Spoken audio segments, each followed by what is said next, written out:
मेरे पास सिर्फ और सिर्फ 35 मिनट हैं और 4 शायरों को पढ़ाना है मुझे। मैं इसीलिए कोई तमहीद नहीं, मैं गुजारिश कर रहा हूँ जनाब ज़ुहैर बाराबंकी साहब से, जो ज़ाकिर अहले बैत भी हैं और शायर अहले बैत भी हैं, तशरीफ़ ला रहे हैं। नारे सलवात से इस्तकबाल करें।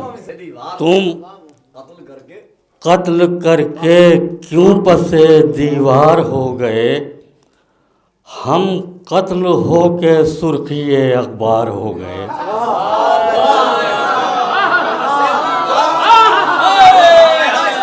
तुम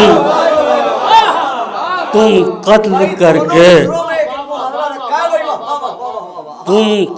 करके क्यों पसे दीवार हो गए,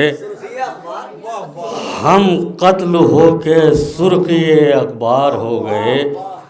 और शेर समाज फरमाएं कि ज़रबे सनाए हज़रत आबिद हुई नसीब, ज़रबे सनाए हज़रत आबिद हुई नसीब, हम ज़बाने मीसमे तमार हो गए।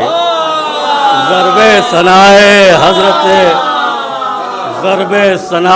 हज़रत आबिद हुई नसीब, हम ज़बाने मीसमे तमार हो गए। ज़रबे सनाए हज़रत आबिद हुई नसीब,